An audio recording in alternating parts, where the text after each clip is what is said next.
Welcome everybody to this session of the Sporting Chance Forum, which is entitled Emerging Trends in Sport and Human Rights.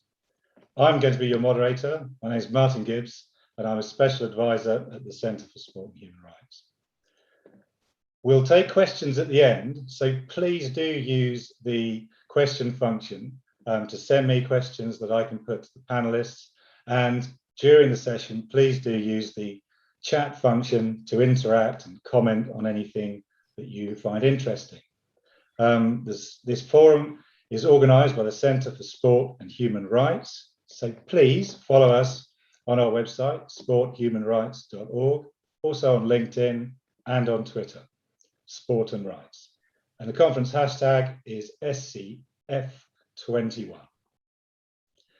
So joining us today to introduce you to our speakers, from Kenya, we have Dorcas Amakobe, who is Executive Director at Moving the Goalposts, which is a Kenyan NGO that works to empower adolescent girls through sport.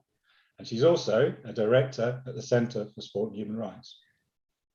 Joining us from London is Bex Smith, who's CEO of Crux Sports, which is a women's sports and female athletes consultancy, and she's also a venue director at UEFA. And Paul Foster, joining us from California, is CEO of the Global Esports Federation. So today we're going to look at three trends: the use of sport for development as a tool to advance the Sustainable Development Goals, the growth of women's sport, and the consolidation of esports as an organised sports modality. And of course, we'll be looking during this session through a human rights lens, with a particular focus on gender and the prevention of harm. And we'll discuss how the trends that we observe are contributing to a broader human rights agenda in the world of sport. So Dorcas, I can start with you, please. There's been long association made between sport for development and peace, and the importance of sport to enhance peace as a cornerstone of, for example, the Olympic movement, long been recognised by the United Nations as a tool for development and peace. But this sector has seen massive evolution in the last 2 decades. So could you talk through the current trends that you see in sport for development and peace, and especially when it comes to advancing human rights? Thank you, Martin. I'm really glad to speak about the trends that we see in the sports for development sector. I would say sports for development is one of the emerging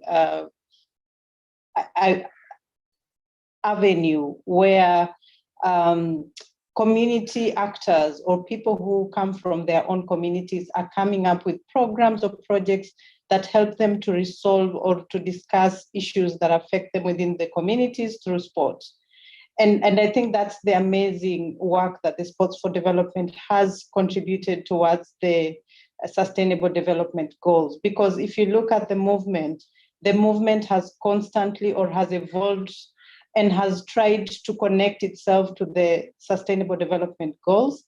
In 2015, the Commonwealth did an assessment and really looked at what were the most important sustainable development goals that sports for development sector has been influencing. And they came up with 5, and these were 5 goals that were really connected to the sports for development sector.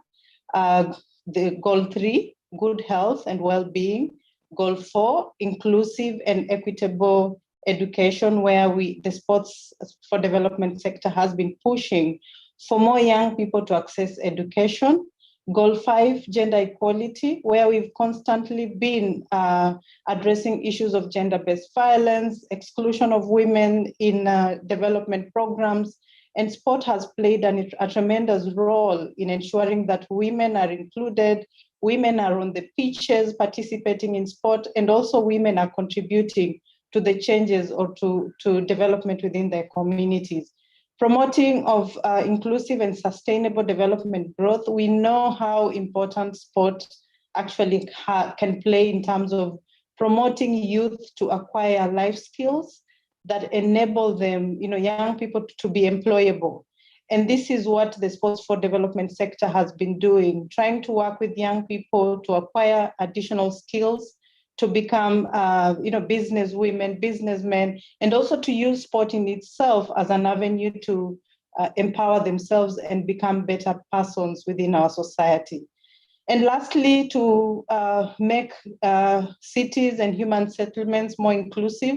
We've seen initiatives around sport that have been launched by different sporting programs to ensure that communities are safe. They're trying to educate youth around prevention of crime, promoting, inclusive cities, ensuring that young people can contribute towards making their cities safe. So in a nutshell, what I can say is that Sports for Development has a greater contribution, and it's contributing immensely to the Sustainable Development Goals. Thank you very much, Dorcas. It's great to get that broad overview, and I'm sure what you say about using sport for empowerment will resonate with everybody here and in the audience.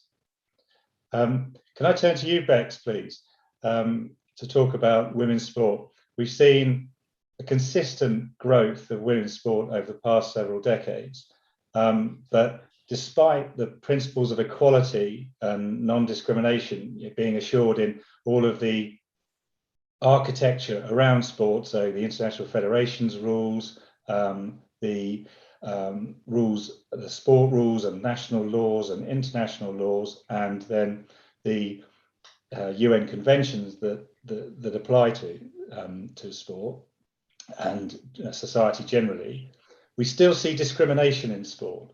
And so, Bex, could you walk us through the evolution of women's sport and women in sport? And are we improving in terms of building a non-discriminatory sports field? Yeah. Hi, Martin. Thank you for having me on today. And just want to reiterate the importance of these types of conferences in sport, because I've been in it for a while and have seen quite a lot. So now we're going to go through the evolution of women's sports in 8 minutes. Ready?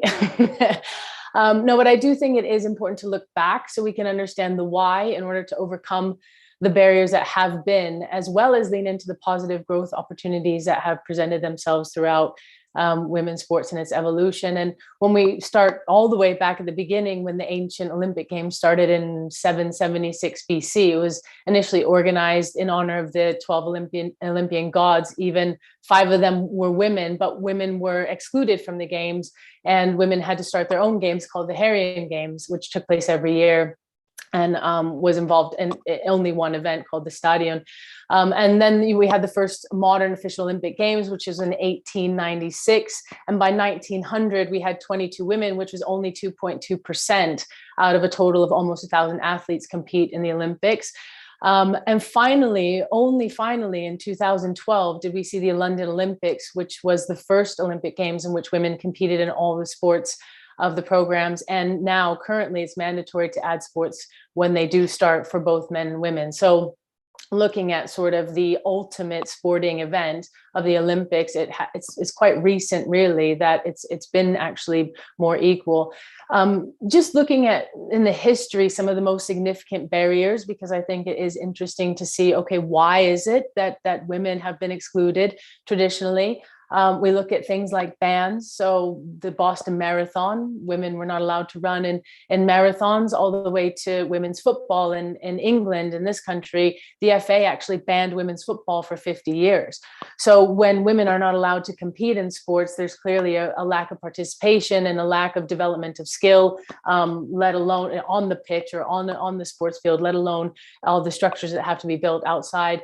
We also have non-equal investment into sports, starting at the grassroots level up to the elite level. And we'll talk about that a little bit later, but the structure of sports in terms of the decision makers and the biases and preferences, that if we have a very homogeneous decision-making body, it then tends to lead to non-equal investment as well. And then cultural and social barriers. So in women's sports, we see, and I've seen this quite a lot, having worked at FIFA and in a more global sense of football, that there are very many examples around the world where women and girls are not encouraged to play sport, which men and boys just don't have. So there's one level that they have to jump over that hurdle first, even to be able to participate. And in very many countries around the world, and I use Saudi Arabia as an example, where one of the, in 2009 and 2010, again very recent, the government went as far as closing private gyms for women, prompting a campaign against the ban by a group of women under the slogan "Let her get fat." So really interesting that in some countries it's very strongly opposed that women participate. But there is hope, there are positive signs, and that's, I guess, really why I wanted to come and speak today, is that there are a lot of emerging trends, that there's an incredible growth in women's sports. All of a sudden, a lot more people are calling and interested in women's sports and trying to understand how they can get into it. When we look at policies that have helped shift women's sports quickly forward, we always turn to Billie Jean King, one of my personal heroes, but she fought and won equal pay to female tennis players, which then set a standard of Title IX in the US educational amendments. That was in 1972, which made educational institutions create learning environments free from sex and gender-based discrimination, meaning that, if they have 100 scholarships for gridiron football for boys, they then had to find 100 scholarships for women. So there was equal investment into sports in the US college system, which also meant that if you have parents that have little children, that young girl or that young boy have an equal opportunity to get a sports scholarship in university. And we know that education is vital in the US, and they're expensive as well. So as cultural barriers shift, so does the interest in sport for women. And what we've seen is 2 generations ago, I read one study that said 36% of people were very interested in sports, women's sports, while now almost half of all, like 50% of all women are very interested in sports. And I'd argue that's even higher, but that was a global study. The Nielsen report, The Rise of Women's Sports, that was 3 years ago. So a lot has shifted since then, found that 84% of sports fans are interested in women's sports. And of those, 51% are male. Which is really interesting, because on the women's consumer side, on the audience side, we find that audiences are a lot more gender split. They're more 50-50 than they are in men's sports, which tend to be more predominantly male fans. Some other examples of growth, just using women's football as an example, with the Women's World Cup in 2015 had 750 million viewers. 4 years later, it had 1 billion viewers, always breaking records. The UEFA Women's Champions League final match expanded out from 13 broadcast partners a year before to 26 broadcast partners. It broke every viewership record. They're now centralizing the UEFA Women's Champions League this season. DAZN is broadcasting all those games for free. We see viewership on the rise in all of the major leagues around the world, all the biggest ones as well. We see new entities rising up, like Atalanta Media, a disruptive model, buying rights in different countries and then redistributing them. And there's a lot more diverse storytelling as well. Another topic I think is just really interesting, Martin, is governance, and talking about how the structures are put in place, because what I've seen throughout my career as both a player and then working in sports is that the policies and structures that are set up with a more diverse leadership bodies, and they have fewer conscious and unconscious biases, and they lead to an increased investment in women's sports.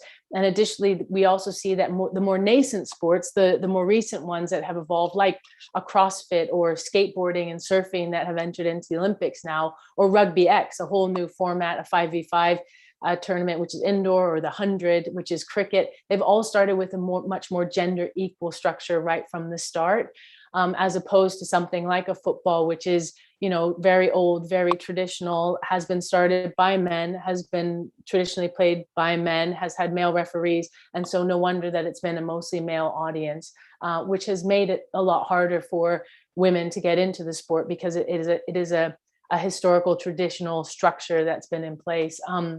But then we see other sports like, F1, obviously very popular motorsports. We see the W Series being created because they're trying to get more female drivers, and without trying to knock on the same door of F1, again, it's an older structure. They've decided to start a new structure of W Series to try to integrate more female drivers later on in the process. So some really interesting things in different sports as well. And then one other point is just the rhetoric around women's sports. Is it a human rights issue, or is it a commercial value topic? And I think the answer to that is it's both. So we look at the W Series, we look at Vitality netball sponsorships doubling, since 2018. We look at World Rugby looking to have its own strategy for women, unbundling the rights. We see UEFA unbundling rights from men's and women's football. Will FIFA do the same? We see private equity firms coming in to look at the private leagues, federation-run leagues like the FAWSL in this country. And public opinion now is shifting that brands need to be adding more value into the product, in their product, into the world. We've seen with the Black Lives Matter and with COVID recently, I think it's accelerated the growth of women's sports. It's brought to light the inequality in the sports where a lot of men's leagues could continue, women's leagues couldn't. Why is that? Because there isn't as much investment, there isn't as much structure and support for those women's sports and leagues around the world. And I read a recent study that said 63% of people say that they believe brands should invest in both women's and men's sports.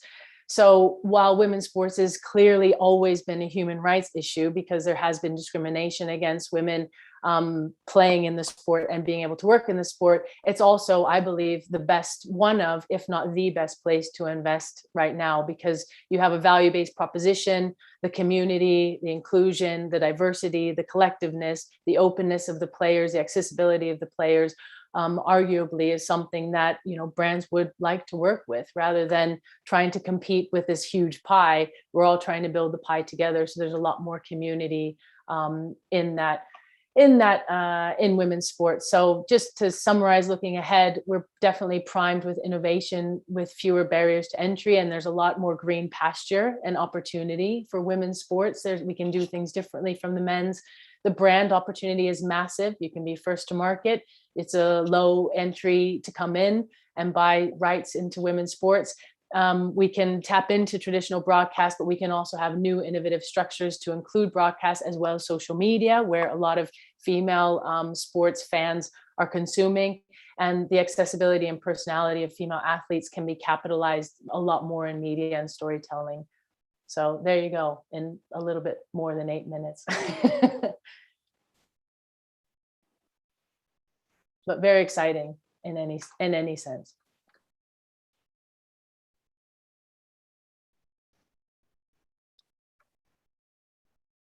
You're on mute, but you'll be coming back soon. I know you will be.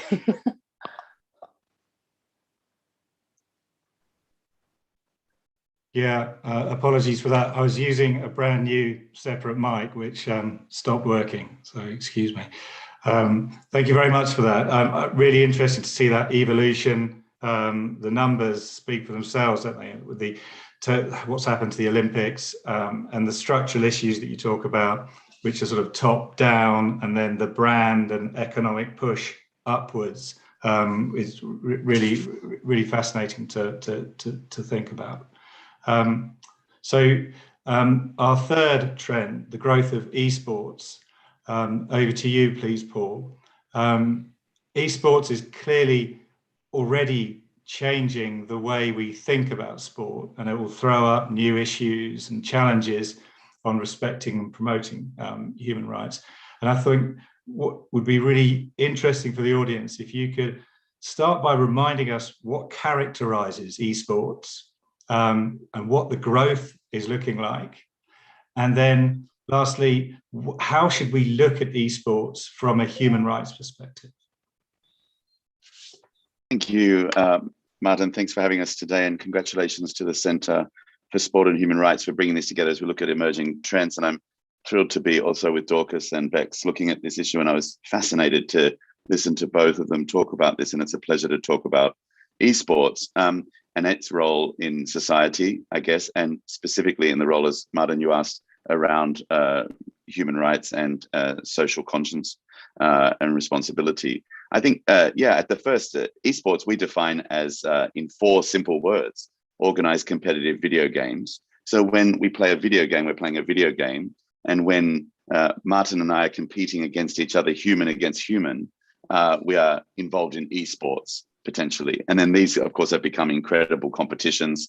As Bex mentioned, now we're seeing on traditional media, but also in social media, in streaming platforms such as Twitch and YouTube and others, really right around the world.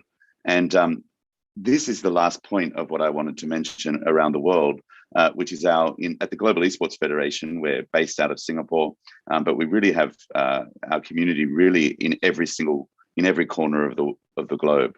And the talent around the world is really quite remarkable. And what's really interesting in esports, we understand, is it really allows us to think about our connectivity, what we call it, the Global Esports Federation, our well connected, our connectivity. It allows us to think about that through a lens that doesn't recognize gender or social conditions or age or disability or ability. It doesn't have a particular view on that. And while there's certain competitions organized based in different parts of the world, based on different criteria, it allows us to lean in and really connect as people. And we know that the more we practice an activity, the more that we care about our health and our physical health, our mental health, our skills, our agility, our sleep, all of these aspects. We know that we can become better. We can have better skills. And what an incredible thing to be able to offer the world at this time of great uncertainty, a lot of people suffering, a lot of people a little bit sad, a little bit disappointed, especially across the last couple of years now. What a great opportunity to actually allow people to connect. And in fact, Martin, also to have fun, right? Connect. Something that we don't perhaps talk enough about is the role about having fun and our ability to connect. And we, of course, learn great stories every day from our community. And one of the great stories I've learned recently is a young esports athlete in South America who, during the pandemic, felt very isolated. I'm originally, Martin, from Australia, a country that's an island, also quite isolated during the pandemic. And this story said that during the pandemic, this person's been able to meet more than 100 friends, new friends from all over the world, and actually learned a brand new language through the course of esports competition and sharing and learning. And it just occurred to me when we think about emerging trends in human rights, that surely the baseline is the ability to come together. And yet we've been given this obstacle that keeps us even further apart. So people like Dorcas and Bex and Martin, the work at the Center for Sport and Human Rights couldn't be more important, because despite the fact that in the realm of esports, despite the fact that we've all seen an incredible acceleration and emerging trend, we realize despite this, so many other people have been set back. So that's something that we at the Global Esports Federation are very conscious of, and our responsibility with our partners at the United Nations Education, Science and Cultural Organization, UNESCO, at the International Telecommunications Union, our partnership there, thinking about the framework agreements around esports standards and inclusion. And I think also, Martin, the thing I would say is that when we founded our organization, we were very clear around our 5 universal values that we really focused on around equality, fair play, diversity, inclusion, and innovation. And one of the things I say about all of those things, it actually provides us an incredible gift and platform to talk about those things. So yes, at the Global Esports Federation, rightly so, you expect us to have great events around the world. We just kicked off our first Global Esports Tour in Los Angeles. Next month, Bex just mentioned, we're going to be in Saudi Arabia. We're going to be at Riyadh in Saudi Arabia. In fact, not next month, in a couple of weeks, in the end of October. And then in next month, we'll be in Dubai. All of this before getting to our first ever Global Esports Games, countries against countries competing in Singapore at our headquarters. So despite all of this sort of like challenges, we've been able to sort of step forward and move forward around this development of our portfolio. At the same time, we think we can do more than that. And we think we should use our voice. One of our athletes, incredible WNBA world champion, Aerial Powers, who's also a gamer and a streamer. Aerial Powers, incredible member of our Athletes, Players and Community Commission, shared the other day that, Paul, what we're really being able to do is giving voice to the voiceless. And a lot of people in our society are feeling without voice. So let's create an inclusive community. Let's create a space where everyone can feel welcome. Let's create a conversation that says, just because you have a different opinion or than I do, or you come from a different part of the world, doesn't mean you shouldn't feel included and in fact celebrated. So that's what I think Esports, Martin, offers the world community. It allows us to connect with Generation Z, Generation Alpha, newer, and of course younger people who not only want to participate, but they're really concerned about the way they lead, as Bex said as well, the way organizations are led, but they're also very connected and concerned about the way they feel inside those communities. So it's not just about outcomes, it's also the way we feel as a community. Thank you very much, Paul. Really interesting and powerful what you say about accessibility and that breaking through and connecting people. And there's definitely a human rights element to that, isn't there? Access to sport and access to entertainment, regardless of where you are. That's a powerful point. I think that hearing all three of you speak, there's a couple of themes and sort of trends within your trends, and I sort of look at gender, I think, and safeguarding. And so perhaps we could just focus on those two issues. And I'd like to come back to you, Dorcas, please, to ask you why you think that gender has become one of the main points of focus for the sport for development and peace sector, and how is it key for advancing the SDGs and protecting, respecting, and promoting human rights? Thank you, Martin. I believe that gender is one of the most important aspects that we need to continue, talking about in the sports for development sector. And this is because, as I mentioned earlier, the sports for development sector or initiatives are grassroots programs that are run in communities that are embedded, that have culture, traditions, religion, that guides how they do things, how they operate. And therefore, not mentioning issues around gender would mean that we are turning our backs on some of the issues that have made us get where we are today, especially around gender-based violation, discrimination of women and girls, and which, as you know, the sector is using sport. And sport, as Bex said, sport has been one of the areas where women have been excluded from time immemorial, for decades. And therefore, if we are using sports for development, one of the most important things is to assess or to ensure that we are consciously looking at how many women are participating in sports for development programs. Are there issues within communities that the sports for development movement can influence around policy?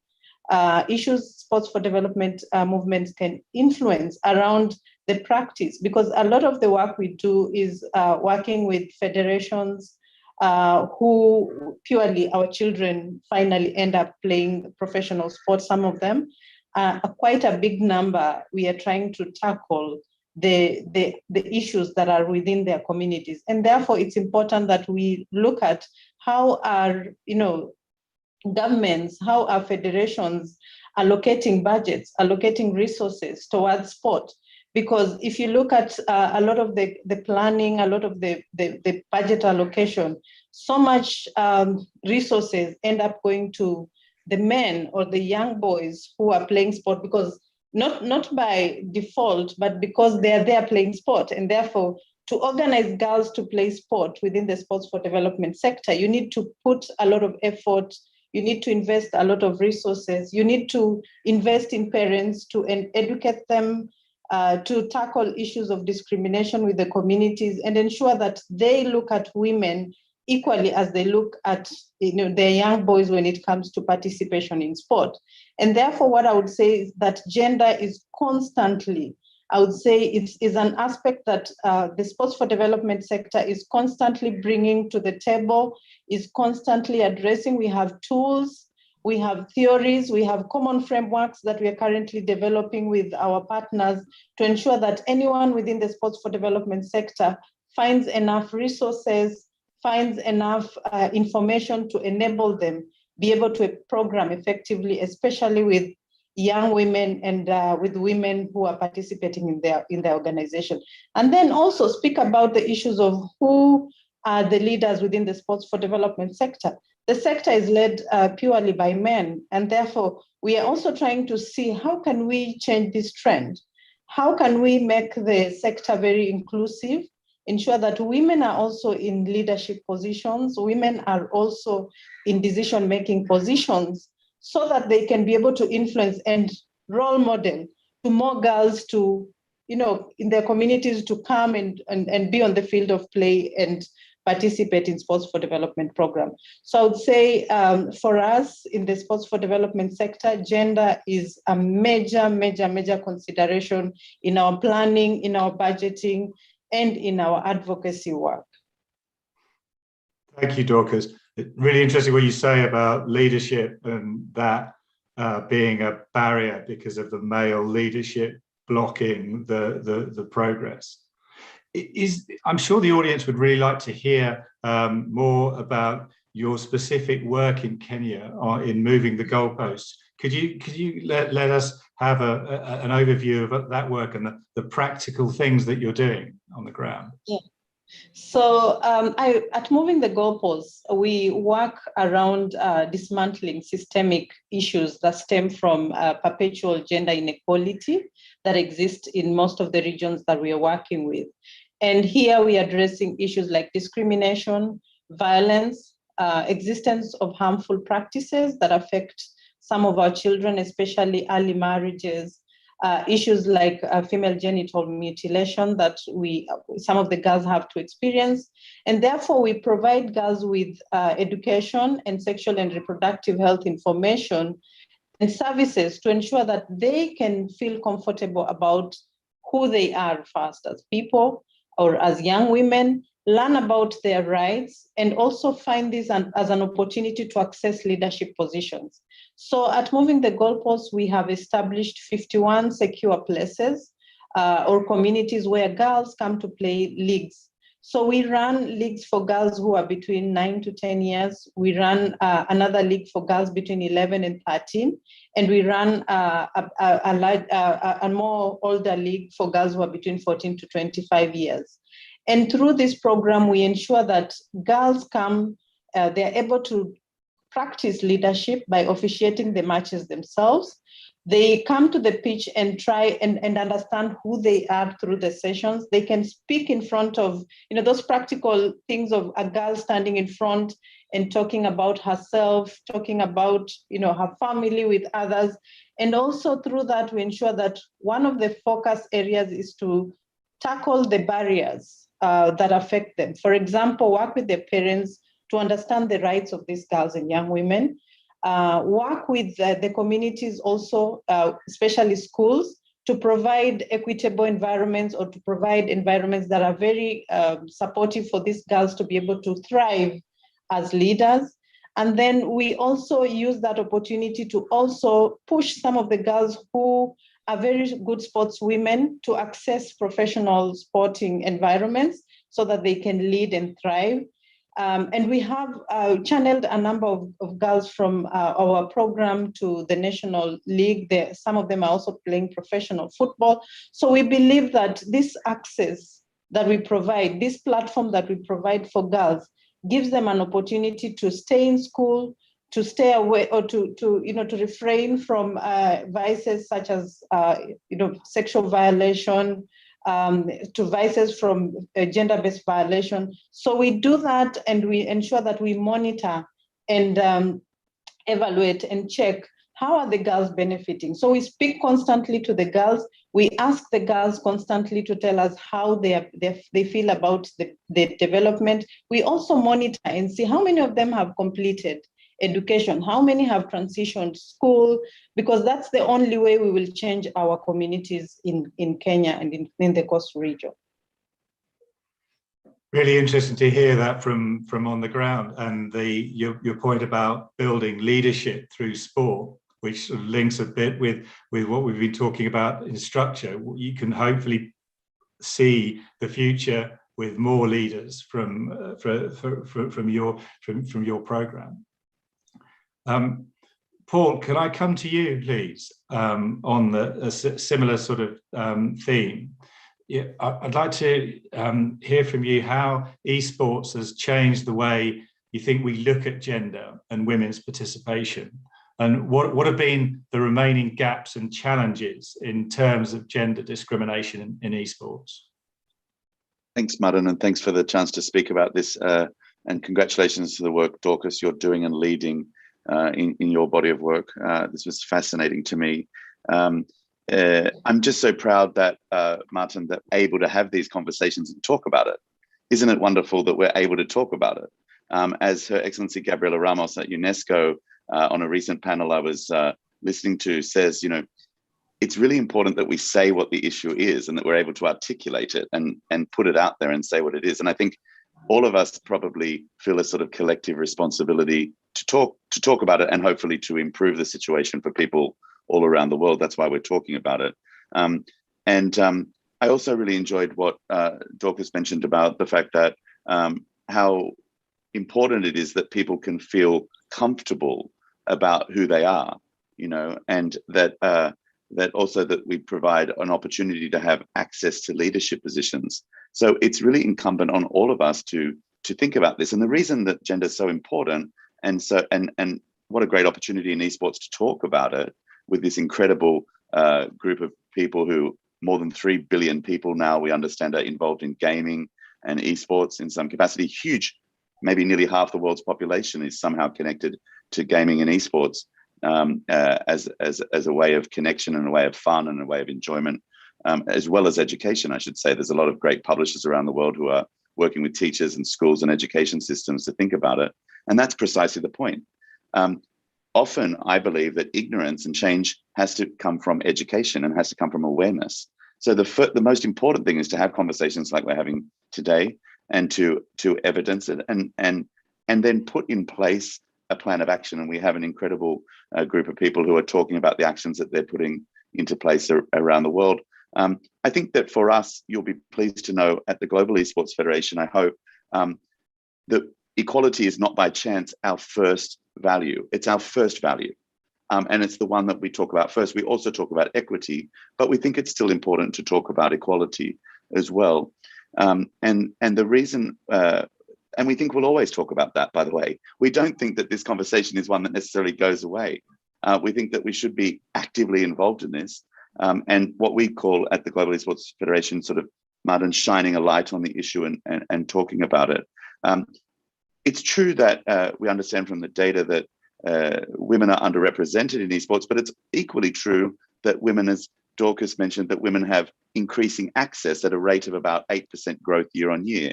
So while esports is growing around the world, 10% maybe growth year on year, we're seeing numbers like that. We are seeing equal growth or relatively equal growth in the participation of women. And one of the things that I learned about celebrating our differences is that this is also, of course, changing. But women, as we understand it, largely are participating in esports around community building.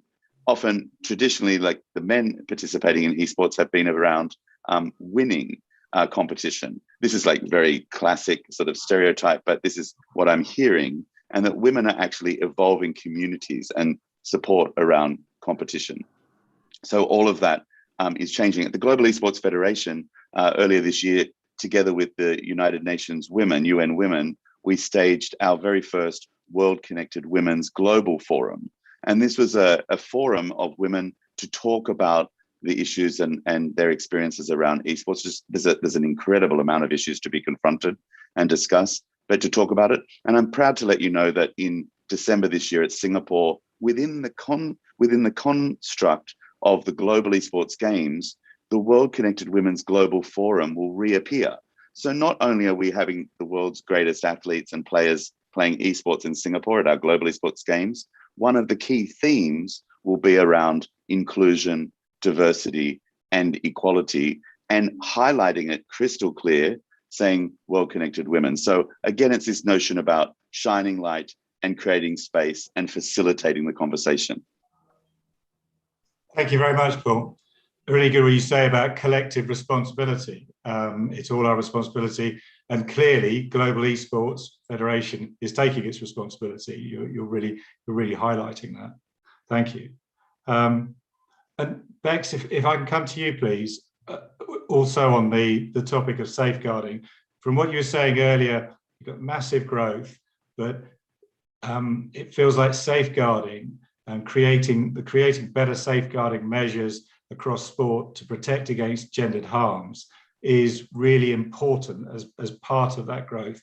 And one thing in particular I'd be really interested in your view on is the role of IFs, international federations, in that, and how they can cascade better safeguarding structures down their pyramids to a national level. Yeah, it's a really, really good question, Martin. And I just wanted to echo what Paul said about the work that Dorcas and Paul are doing. I think it's tremendous. And it is all about education. And that would be in a nutshell, my answer to that question is there anything more important than the health and safety of the main characters in sport, which are the athletes? No. It's very, very simple. There's nothing more important than the health and safety. And yet we don't see that as priority one, as Paul was mentioning, as it is in esports, at least not in my experience of what I've seen. And I think that the reason why it's not addressed is because that those that are in the leadership and the decision-making positions are not and have not been affected by these issues. So it feels like either they are unaware of it, or when they do become aware of it, there's just a lack of understanding and education about how to manage and how to deal with it. And Dorcas spoke about education as well. And I really do think that it's so important that these stories and these realities of what's happening around the world are brought to the forefront. It's not just with girls and it's not just with women. Even more recently, there was quite a lot of news about sexual abuse of boys in football as well, in England and in other countries. So it's not just a gender specific topic, but it is also one of the reasons why I went into media, because I really felt like there needs to be more education. I see media as a platform for education, to share the realities, because I think it's the only way that we can make real change. And I do think that there's a responsibility of these federations as well to set an example. And I saw what happened when at FIFA we changed the regulations. You know, one of my first tournaments, there was all male staffs in under 17 girls tournaments. And you know, throughout my time, we progressed and we were able to make regulation changes to impose one female in the medical group of the staff and one female coach in the staff when they were at the FIFA women's tournaments. And that, you know, that's 2 out of 8 for youth tournaments, 2 out of 15 or 16 for, it's not a lot. And what we saw was actually there was a tremendous uptake from confederations and federations of those regulations, because it just made sense to have, you know, a female in your medical team and a female coach, because we were promoting, you know, let's get more coaches. But then at the top of the pyramid, there's not any opportunity for them. So I've seen firsthand that the examples at those federations and the ones at the top, who are some of the biggest brands on the planet, you know, let's be honest, in terms of leadership and their actions, and even if it's just signaling to the market that it is important, that it does lead to a very, very strong domino effect to set the tone, but also the structures in place and also the values that the sport needs to take. So I do think that there needs to be more. And even more recently, you know, I've been working with the Afghanistan women's team for years, and there's still many, many issues. Haiti, Australia, Venezuela, just a couple of days ago, in the US now in women. So I think what we're seeing is that people are becoming more and more comfortable coming out and speaking about topics of sexual abuse, sexual mutilation, even as Dorcas was saying. And it's important. It needs to be spoken about, as Paul said, so that we can make change and that we can protect these players and these athletes and people working in sports, so that they are a safe place, because ultimately that has to be the first objective. Thank you very much. There's definitely a greater willingness to talk about these issues. You can feel it, can't you? And that must be part of creating safer sport. Thank you very much. And staying with safeguarding, as we know, this week the African Union launched its handbook on safeguarding children and vulnerable adults participating in sport in Africa, which is a great step forward in achieving the Kazan Action Plan. And one for you, please, Dorcas, if I can come to you and say, that safeguarding applies at the grassroots level as well, doesn't it? And so I wanted to ask you how safeguarding has been taken into account in the Sport for Development and Peace programs, and in particular, what has been the role of funders in that regard? Yeah, thank you, Martin, and thank you to Paul and Bex for this amazing conversation. I'm so happy that we are opening up this conversation, and I hope that this conversation will still happen with more people.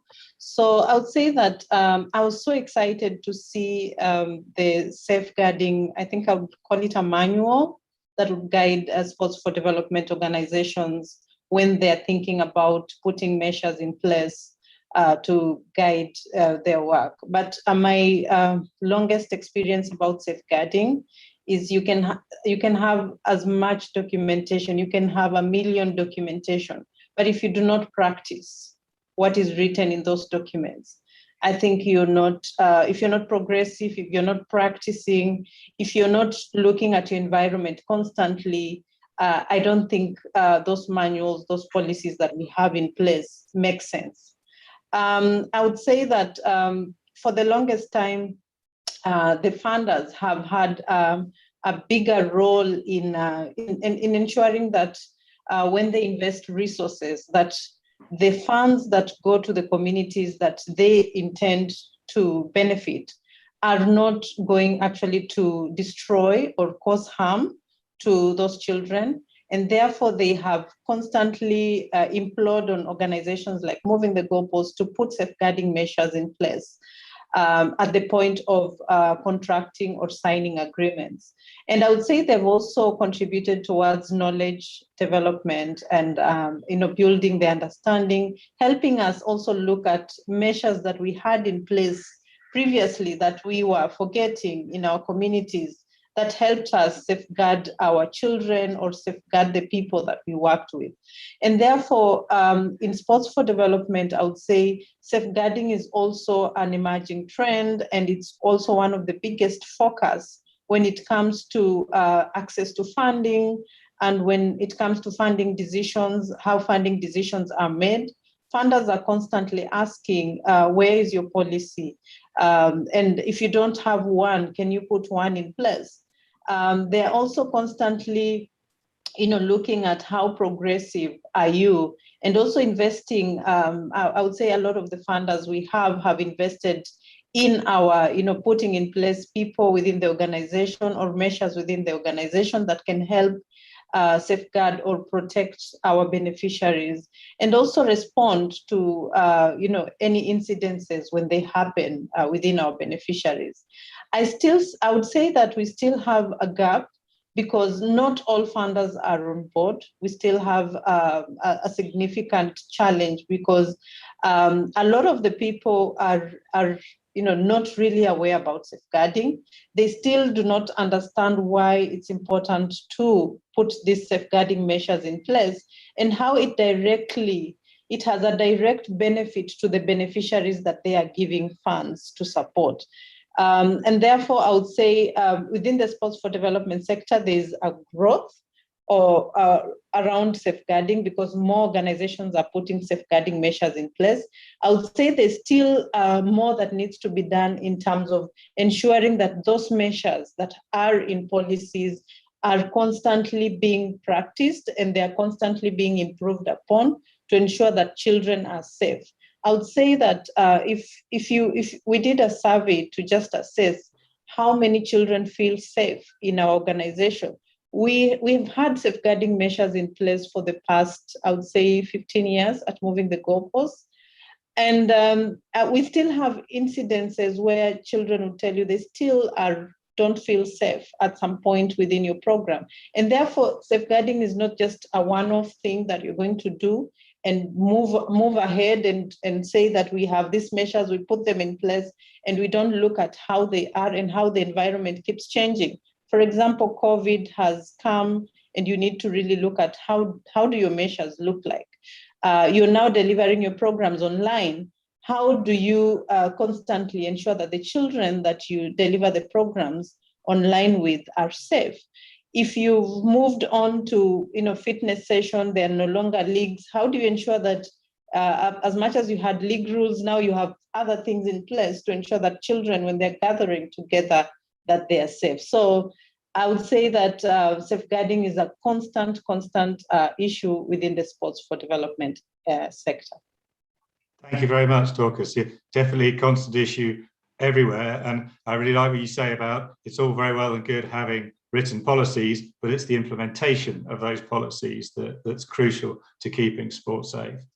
I've got one last question before we go to, got loads of questions from the audience. So one last question, and Paul, for you. I expect that people in the audience, and myself included, are sort of thinking, well, there's going to be some special challenges with esports because you've got anonymity. You're not quite sure how old people are when they're playing. So this must be throwing up a lot of challenges. And I wanted to hear you to address how the Global Esports Federation is navigating those complexities, please. Yeah, thanks, Martin, for the opportunity to talk about this. We're particularly proud of this, that we're being asked by, together with our partners at UNESCO, and to be with the UN's agency, the International Telecommunications Union, to look at what we would largely call a framework of certification and standards, right, around this space. Now, this is a really new space to think about.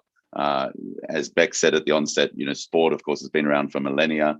Esports is something highly emerging. So this is also, but we need to do this work.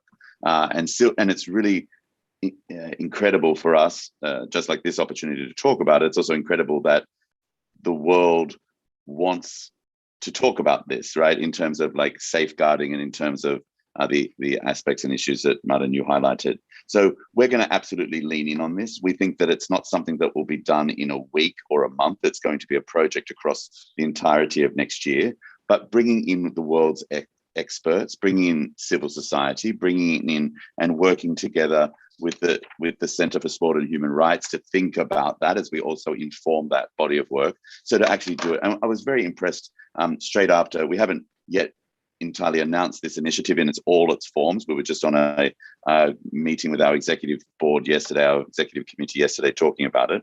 And one of the great things also that I was impressed was our founding global partner, Tencent, one of the world's leading publishers and gaming organizations, and many of the other publishers have reached out to us and said, Paul, how can we help? We want to help. We want to be in this conversation. So, and we want to be in this body of work. So there's a lot of work to be done here. There's a lot of work to be done. There's a framework to be done. And it also needs to be balanced, because otherwise we'll develop a framework that isolates people even further. And that's something that we want to be conscious of. So it's everyone in the tent, Martin, everyone in the conversation, guiding a body of work, thinking about it together and knowing that the outcome tomorrow will indeed be better than what we have today. Thank you very much. What you've just described links to one of the questions from the audience, which is there must be so much opportunity for a new body and a new sport to build the safeguarding structures from the bottom up as you're so new and developing. Yeah, I think also I was really I took a note when Bex was talking about, with all of what we've been talking about today, Martin, how many great opportunities there are for brands, not just our organization, but all of us. What an incredible opportunity this is to participate, to lead, to be at the forefront of this. So we don't see this as hard work. We see this as our life's work. Of course, it's complicated, but we're all here to do challenging things and to make the world a better place, to unlock the incredible potential, the limitless potential of lives in what we call the metaverse. So, gosh, what an incredible opportunity we have to talk about this stuff and to actually contribute to making the world a better place than what we received it. And for brands to associate themselves with good work, good safeguarding. And also because it's the right thing to do. It's the right thing to do.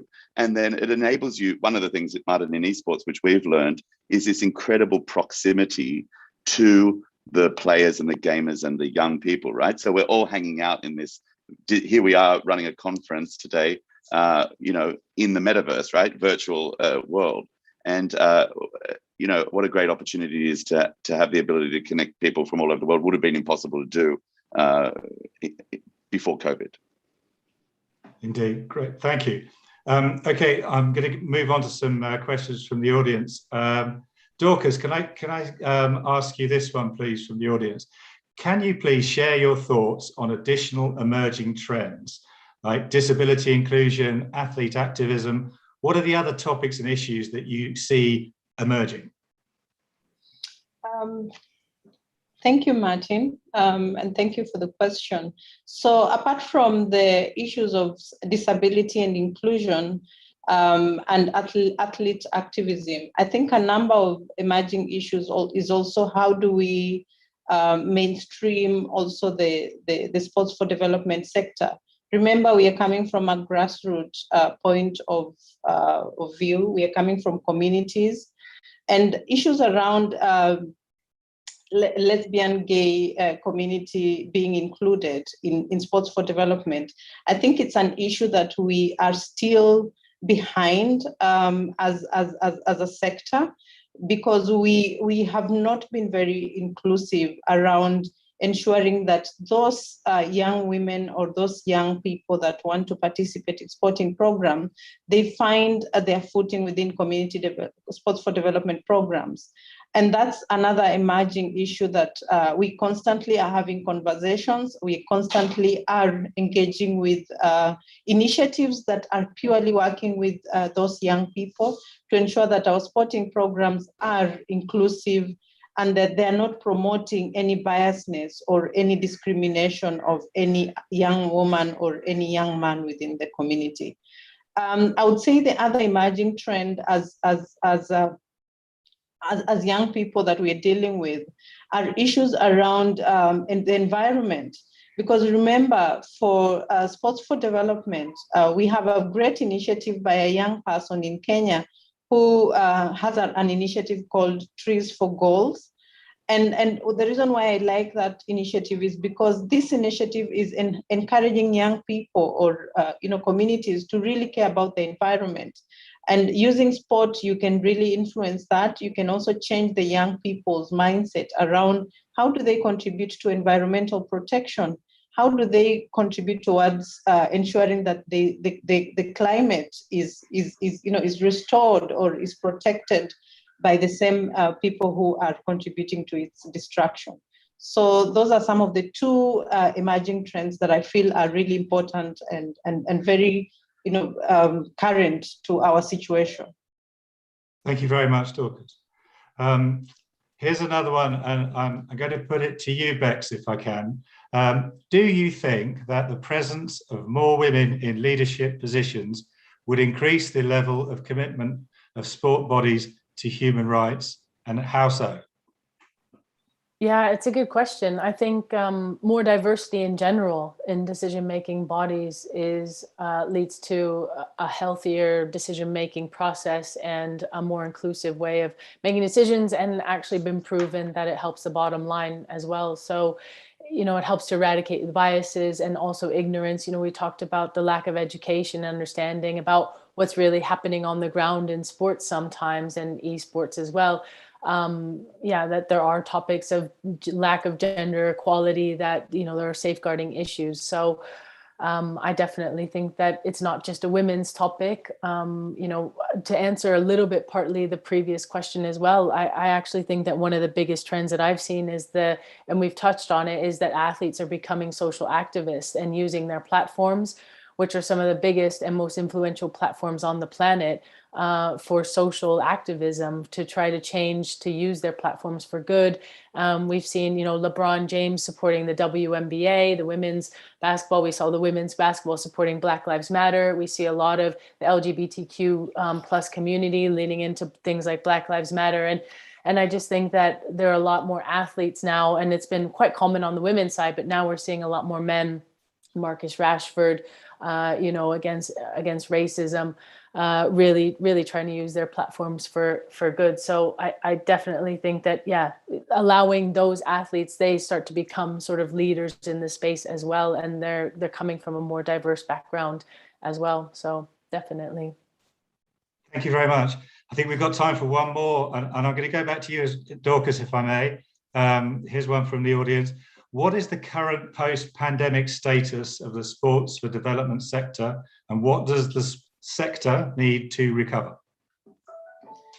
Thank you, Martin, and that's a great question. The current status for sports for development post-pandemic has been really a struggle, and one of the reasons is that we are faced with a challenge where, as much as we want to bring young people together or bring the youth we work with together, there have been a number of restrictions in terms of access. In terms of even bringing them to access the sport in itself, and we've faced a number of drawbacks in terms of the gains we had made, especially on gender-based violence. I would give an example of our own country, Kenya, where we've had an increase in incidences of gender-based violation during the COVID period. I would say in my program, for example, we had an increase in the number of young people adolescent girls who got pregnant during the pandemic. And this was because they were not in school, they were not going to school. And this has actually drawn us really back, from where we had really progressed. And I would say that we are not relenting as a sector, because we still are finding ways to engage young people. For example, in my organization, we are adopting bulk SMS to just ensure that we constantly keep communicating with the young people. We are also ensuring that with the young people, we bring them together and we observe social distancing, and we keep them engaged and ensure that a number of them, all of them actually, are back to school, because that is the only way to keep them within the education system. Whether they got pregnant, they got children, we're ensuring that they get back to the education system so that they can still get it right. Because we believe no amount of pandemic issues should really restrict or make the young person not to achieve to live a quality life. And therefore, I would say, what the sector needs to recover is increased resources, because we've seen reduction in funding for most sports for development programs. A number of organizations have put their funding on hold. We also need support to ensure that we innovate. We find opportunities for governments to look at how do they increase young people access to things like the internet, so that we can continue programming and accessing young people. And I would say also what we need is partnerships, a lot of partnerships with other sectors that are not purely sports for development. And we see that as an opportunity to really grow the industry of sport, and also the industry of, for example, for us, women's rights, because as we partner, we keep the movement strong and we keep addressing those systemic issues that are continually addressing our communities. So I think that's in a nutshell what I would say is what we need to recover. Thank you very much, Dorcas. So resources, partnerships, and access. I'm afraid that's all we've got time for in this session. On behalf of the Centre, I'd like to thank very sincerely all our panelists, Dorcas, Bex, and Paul, for your time. I think it's been an excellent session. And to our audience, please carry on the conversation on our website and on social media, #SCF21. I look forward to seeing you all at the next live session, which is the final one of this year's Sporting Chance Forum at 6 p.m. Central European Time. And that's moving from compliance to sustainable change, which will build on all of the conversations we've had this week about building and focusing on mainstreaming human rights into all aspects of sport. Thank you very much for joining us, and good afternoon or good morning, depending on where you are.